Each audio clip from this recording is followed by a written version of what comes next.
Bonjour prof. Bonjour. Plus d'une année, en fait, le gouvernement est là, Matata 2. Et en tant qu'acteur politique, quelle chance donnerez-vous à ce gouvernement? Aucune. Pourquoi?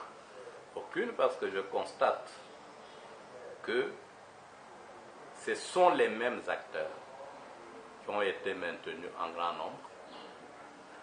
Les acteurs qui étaient partis sont revenus. Donc c'est la même philosophie, les mêmes acteurs. Je ne vois pas ce qu'ils pourraient nous proposer de neuf. Parce que la situation que nous vivons est due à leur gouvernance. Comme la gouvernance a été mauvaise, on s'en est plaint, et qu'ils reviennent, nous risquons d'assister à la reproduction des mêmes méthodes de gouvernance. Comme en 2011, Kabila nous avait dit qu'il battait campagne sous le signe de la continuité. Il a pris le pouvoir, il a continué avec les mêmes méthodes qu'avant 2011. Nous en sommes tous témoins. Mais prof, aujourd'hui, nous constatons que c'est un gouvernement de cohésion nationale. Nous voyons l'opposition et la majorité. Mais vous préférez faire la politique de la chaise vide. Mais la politique de la chaise vide ne paye pas. Non, monsieur. Moi, je constate que ce n'est pas un gouvernement de cohésion nationale. D'ailleurs, c'est les Congolais qui ont oublié. Quand on entre aux concertations, on ne parle pas de gouvernement de cohésion. On parle de gouvernement de large ouverture. C'est-à-dire que le PPRD, la majorité présidentielle, accepte d'intégrer en son sein quelques éléments de l'opposition de la société civile. Ce qui vient d'être fait, faites la comptabilité, c'est la majorité présidentielle qui occupe les postes clés et qui est majoritaire. Elle s'est fait saupoudrer de quelques éléments qui avaient déjà quitté la vraie opposition pour devenir une opposition républicaine, qui se plaigne d'ailleurs parce qu'on en a pris trop peu. Donc le problème de chaises vides ou chaises remplies et tout ça, mais je crois que c'est un faux problème. Est-ce qu'il faut aller faire cause commune avec les gens qui ne partagent pas la même idéologie? Si on avait dit opposition, mettez-nous ensemble. Voilà ce que fait le MLC depuis que Bemba est parti. Le MLC se solde. Je crois que vous êtes témoin. Il est aujourd'hui de quel côté? Depuis le départ du premier secrétaire général du MLC, Kamitato, tout le monde part l'un après l'autre. Nous en sommes où en ce qui concerne la nature de l'opposition avec le MLC? Mais le MLC était aux concertations que vous avez refusées. Enfin, parlons maintenant de l'Est de la République démocratique du Congo. Que faire parce que les centres continuent à couler à Béni? Moi, je pars d'une hypothèse.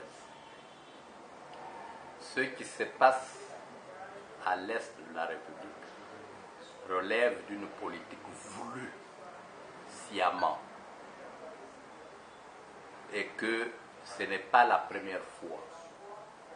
En 60, quand les Belges ont senti qu'on les chassait, ils ont fait exactement la même chose. Sécession du Sud Katanga, guerre intertribale, guerre interethnique, partout sur le pays, insécurité généralisée jusqu'à la mort de Lumumba. Je note également que quand en 90, Mobutu sent son fauteuil vaciller, il a fait la même chose, la politique de la terre brûlée.